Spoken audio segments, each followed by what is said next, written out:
wabarakatuh. Selamat malam. Hari ini kita masuk pertemuan ketiga dengan mata kuliah Learning Machine. Pertemuan ketiga membahas tentang supervisor dan unsupervised. Ya. Nah, di sini ada perbedaan antara supervisor dan unsupervised. Ya, kita bahas sedikit tentang supervisor. Ya, di sini bisa kamu lihat ya.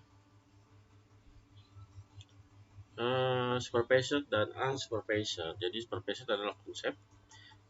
Secara konsep, supervised learning adalah model yang mempelajari data dengan label atau target, di mana evaluasi model tersebut akan berdasarkan target. Artinya untuk supervised dia memiliki target, kemudian mempunyai fungsi yang dapat dipetakan pada data targetnya. Artinya mempunyai target, ketika menemukan pola menghubungkan atribut dengan targetnya. Sedangkan untuk unsupervised dia bisa kamu lihat di bawah sini, yaitu model learning machine yang mempelajari pola tanpa adanya target data. Jadi ada beda. Jadi facet itu ada data, di sini tidak ada target datanya ya. Artinya dia tidak memiliki target, kemudian memiliki struktur data yang mendasarinya ya. Oke. Kemudian tidak memprediksi secara spesifik. Artinya hanya mengelompokkan saja atau nanti disebut cluster ya. Oke.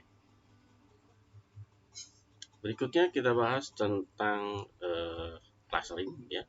Jadi clustering merupakan proses pengelompokan kumpulan objek. Ini masuk ke tadi ya unsupervised ya. Artinya clustering merupakan pengelompokan objek menjadi beberapa kelas tertentu, jadi berdasarkan kemiripan antara objek tersebut.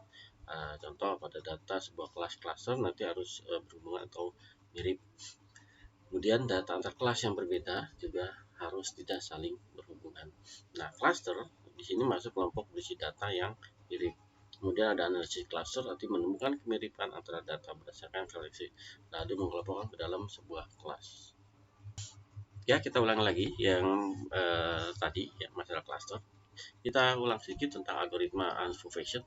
Jadi algoritma unsupervised learning nanti bekerja dengan cara menyimpulkan ya pola dari kumpulan data tanpa mengacu pada hasil yang diketahui atau diberi label.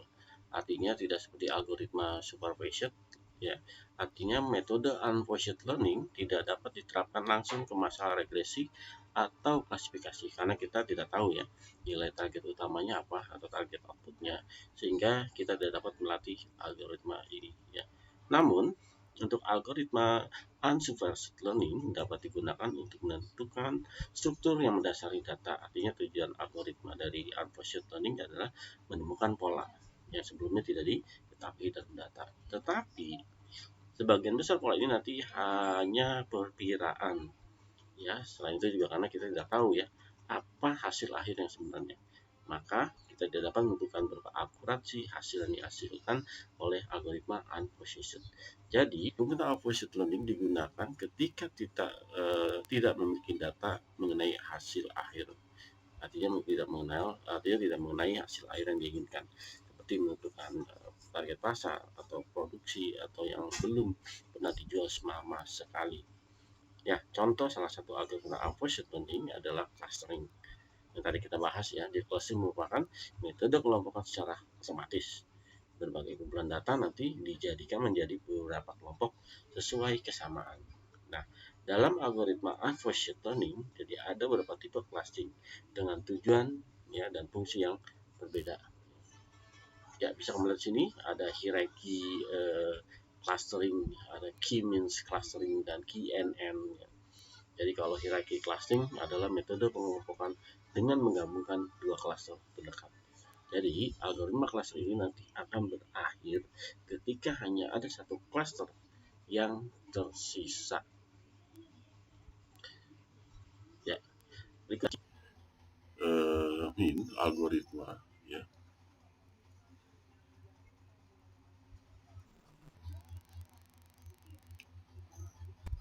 Ya, berikutnya ada key algoritma, jadi mengelompokkan iteratif yang kita gunakan untuk menemukan nilai tertinggi untuk setiap iterasi.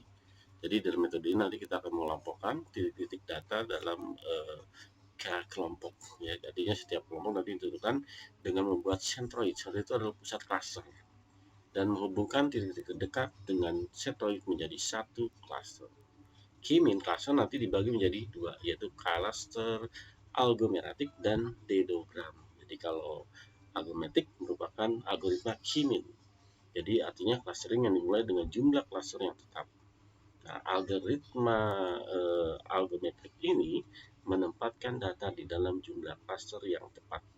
Artinya proses aglomerasi dimulai dengan membentuk setiap data sebagai satu cluster. Nah, algoritma ini nanti membentuk beberapa metode pengukuran jarak atau mengurangi satu cluster pada setiap iterasi dengan menggabungkan cluster tersebut dengan cluster lainnya. Nah, berikutnya metode clustering dendrogram, yaitu setiap level nanti akan mewakili setiap cluster ya. Ketinggian dendrogram nanti menunjukkan tingkat kemiripan antara dua cluster yang tergabung. Nah, untuk KNN atau Key Neighbors Network adalah algoritma yang paling sederhana karena algoritma ini sedikit dibandingkan dengan algoritma learning machine yang lain karena tidak menghasilkan model algoritma. Ya, jadi algoritma ini artinya sederhana dan menyimpan semua data dan mengklasifikasi data tersebut berdasarkan kesamaan. Ya, berikutnya pengaplikasian dan kekurangan algoritma unstructured learning. Jadi untuk algoritma unstructured learning pasti punya kekurangan ya. Artinya tidak dapat digunakan untuk mengelompokkan kumpulan data menjadi beberapa kelompok berdasarkan kemiripan. Nah, deteksi anomali dengan menemukan titik data yang tidak biasa dalam satu set atau membangun model variabel laten yang banyak digunakan untuk processing data dan sebagainya. Nah, selain memiliki metode yang powerful, algoritma unstructured learning juga memiliki beberapa kelemahan. Antara lain, algoritma ini tidak mendapatkan informasi yang tepat mengenai pengurutan data. Berikutnya juga kekurangan adalah kurang akurat hasilnya karena data input tidak diketahui dan tidak diberi label. Dan berikutnya adalah interval yang terkadang tidak sesuai dan membutuhkan lebih banyak waktu karena harus memberi label output terlebih dahulu. Nah, itu adalah salah satu kekurangan dari unstructured learning. Ya, ini adalah algoritma clustering meliputi Jimin, ada algometric ya, ada key trees, ada AM clustering dan quality threshold. Yang tadi kita bahas ada Kimin dan tadi algometric ya. Oke, clustering adalah salah satu kelompok dari algoritma unstructured learning ya, yang termasuk dalam kelompok analisis cluster atau cluster analysis yang non hierarki yang digunakan untuk mengelompokkan data berdasarkan variabel dan feature ya. Tujuannya sama seperti cluster lainnya, yaitu mendapatkan kelompok data dengan memaksimalkan persamaan karakteristik dalam cluster dan memaksimalkan perbedaan antara cluster. Nah, jadi dari cluster K-mean clustering nanti mengelompokkan data berdasarkan jarak antara data sebagai titik centroid atau pusat dari cluster ya, yang didapat melalui proses berulang. Menjadi lagi ya sebagai input algoritma ya. Oke, jadi secara dasarnya algoritma K-mean termasuk dalam kategori jenis unstructured learning.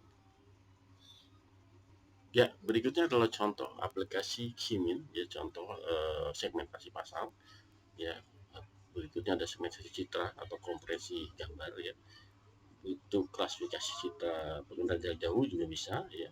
Kimin juga bisa digunakan untuk metode penelitian eksplorasi atau konfirmatory atau explanatory. Ya, jadi untuk tujuan explanatory biasanya Kimin itu dimanfaatkan untuk melengkapi proses eksplorasi dan analisis POIDA selain menggunakan analisis statistik deskriptif dan visualisasi data. Sedangkan dalam proses konfirmatory dan explanatory, biasanya Kimin cluster dapat digunakan untuk melakukan konfirmasi terhadap teori-teori yang sudah ada. Ya, untuk langkahnya bisa kamu lihat di sini ya. Jadi langkah pertama ya, tentukan jumlah cluster artinya. Itu keduanya pilih titik acak sebanyak K yang sudah ditentukan. Ya, Artinya titik ini merupakan titik sentral tadi ya, dengan menjadi titik centroid atau pusat dari cluster untuk proses pertama. Nanti tidak perlu titik data kita. Oke, berikut 3 label semua data berdasarkan titik centroid terdekat atau pusat clusternya. Artinya semua data nanti di label ya mengikuti titik centroid dari titik cluster. Kemudian dihitung jaraknya menggunakan algoritma jarak tertentu ya. Jadi secara default dilakukan dengan Euclidean distansi ya. Berikutnya langkah keempat, tentukan titik centroid baru berdasarkan cluster yang terbentuk. Ya, selanjutnya dipindahkan ke lokasi centroid setiap cluster yang telah dibentuk. Berikutnya langkah 5, label ulang data berdasarkan jarak dekat terhadap centroid baru. Jadi langkah ini nanti langkah yang sama. Jadi langkahnya sama seperti langkah yang ketiga ya. Artinya jika titik data yang diberikan apa ada perubahan atau tidak ya. Oke, langkah ke-6, ulangi lagi langkah 4 dan 5 sampai tidak ada pergerakan lagi secara berulang. Nah, nanti algoritma nanti akan mencari thread baru dan melabel data berdasarkan selalu tersebut. Dan hasil akhirnya pasti nanti tidak ada lagi perpindahan thread di setiap cluster. Ya. Oke, itu aja pertemuan ketiga kita. Selamat malam. Assalamualaikum.